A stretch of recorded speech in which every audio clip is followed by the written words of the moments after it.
বেঁচে থাকার মর্যাদা নিয়ে বেঁচে থাকার অধিকারটা কেড়ে নিয়েছেন আপনারা। জানতে চাইছি না, আপনাদের পার্টি কেড়ে, আপনাদের রাজনীতি, সমস্ত রাজনৈতিক দলগুলো নিজেদের রাজনৈতিক ফায়দা নেওয়ার জন্য যোগ্য শিক্ষকদেরকে বলি দেওয়ার ব্যবস্থা করেছেন আপনারা।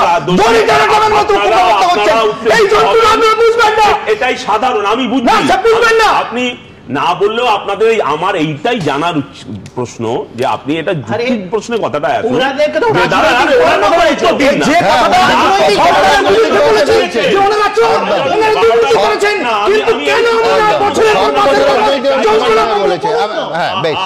আমি পরবর্তী বক্তার কাছে যাব।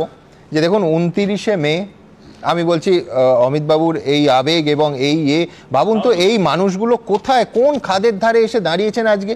প্রতিদিন নতুন নতুন বিষয় হচ্ছে এবং ক্রমশ আরো আরো আরো হতাশার অন্ধকারে তারা চলে যাচ্ছে। না আমি বলছি যে জন্য মানে একটা উদাহরণ দিই, বুঝতে পারবেন। একটা উদাহরণ দিই যন্ত্রণাটা কোন জায়গায় পৌঁছেছে।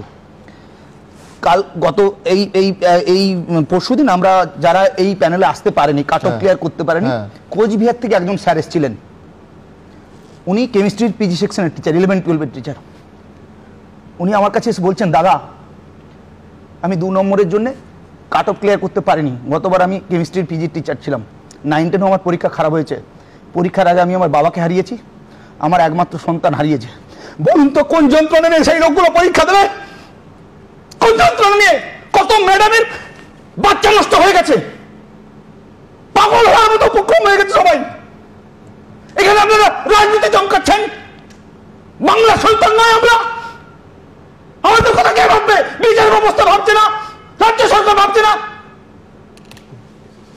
এসএসসি ভাবছে না, কোথায় যাবো আমরা?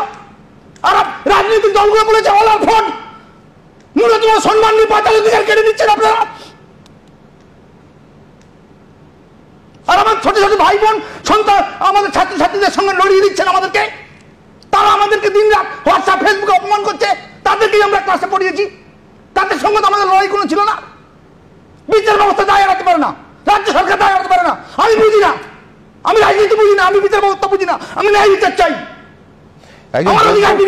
একজন যোগ্য মানুষের এই ক্ষোভের সত্যি কথা বলতে কোনো উত্তর নেই। এবং ঠিক একই রকম ক্ষোভ আপনারা দেখেছেন যে এই যাদের ছাত্রছাত্রী বলছেন এবং তাদের অতিরিক্ত শূন্যপদ করে একেবারে ফ্রেশ ক্যান্ডিডেটদের সঙ্গে বসানো হয়েছে। আমি বলছি কোনো পক্ষই তো শেষ পর্যন্ত এই গোটা আজকের বিষয়টা সবটা অনিশ্চয়তার মধ্যেখানে দাঁড়িয়ে গেল।